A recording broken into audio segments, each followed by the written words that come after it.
So last night was Halloween 2021.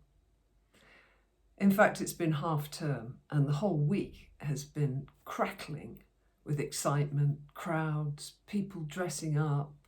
I've run ghost walks most nights. The turnouts have been incredible.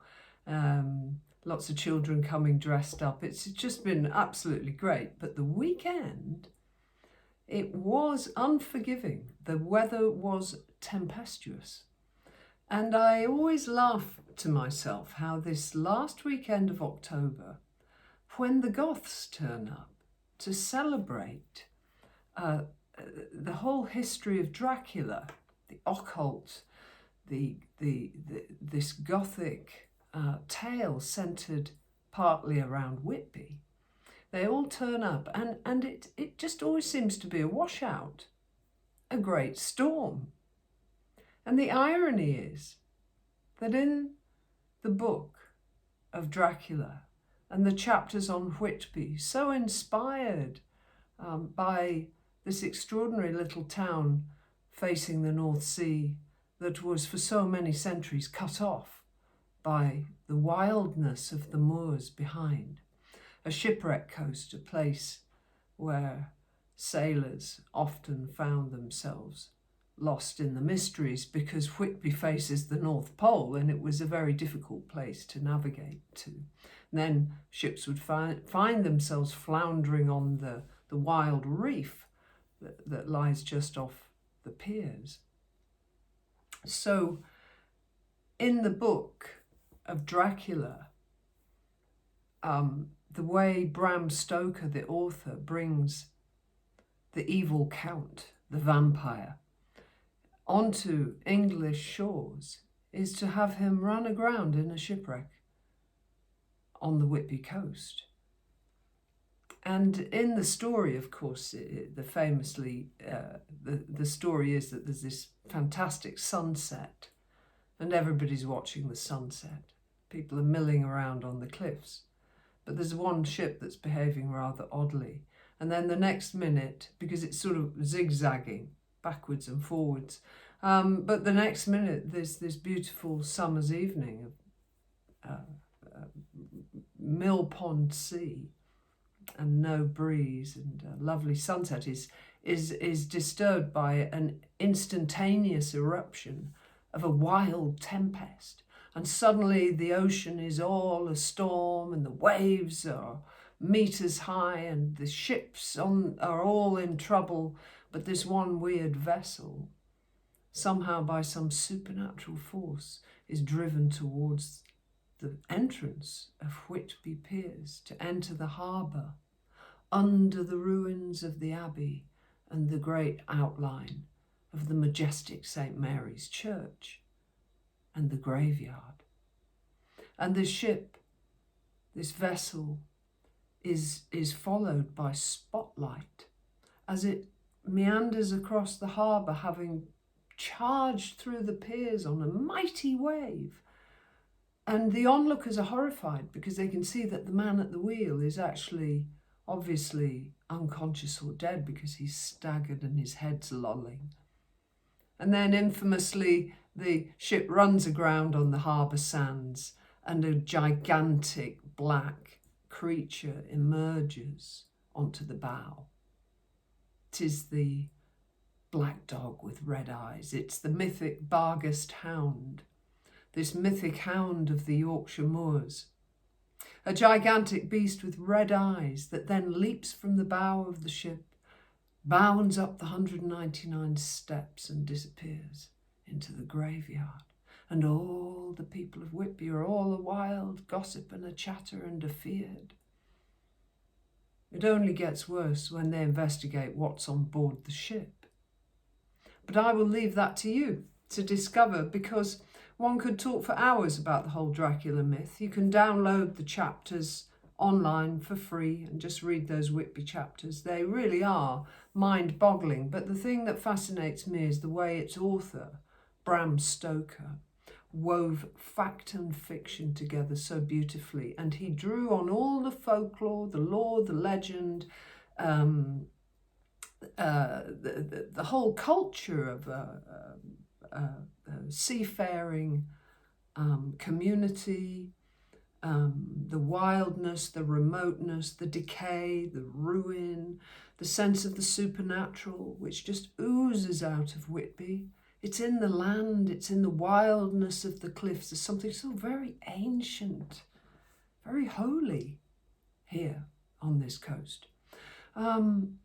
So Stoker was really inspired. You know, there is a local phenomena when the moon, the full moon, comes up like this gigantic red orb, and it just comes up above the abbey. And if you're on West Cliff, facing East Cliff, where the church and the abbey are, the moon rises over the abbey and the church, revealing a strange silver mist that sits in the graveyard, and the tombstones stick up above the mist.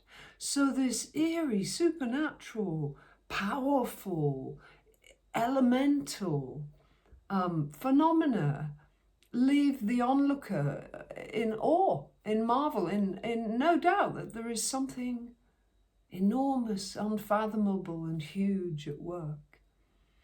But of course it was the Victorians who were obsessed with ghosts, the dead, good funerals, but the occult, but they were particularly interested in divination, in prophecy.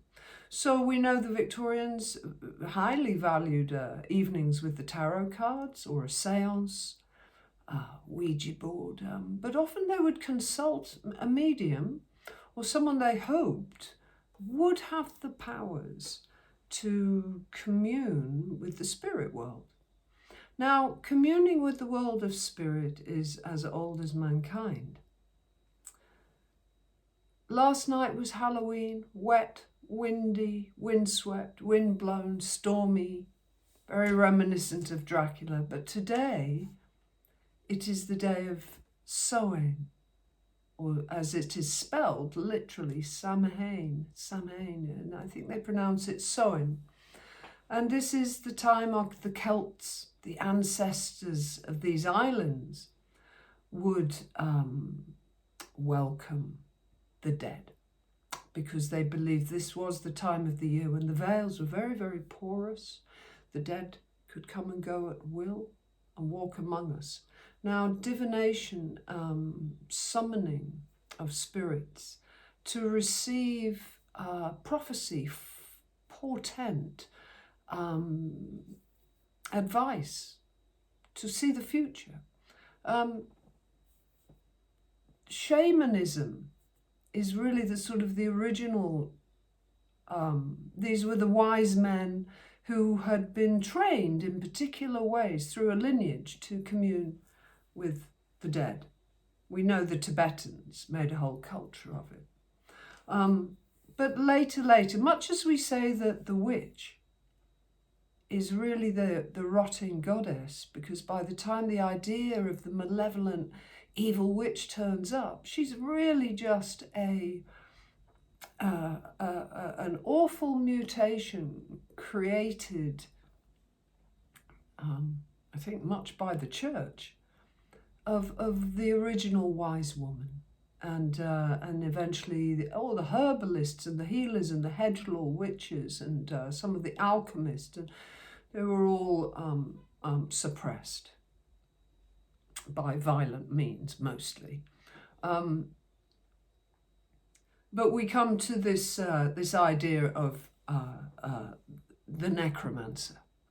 And the necromancer is sort of the rotting shaman, because again, what makes them a deteriorated model of this former,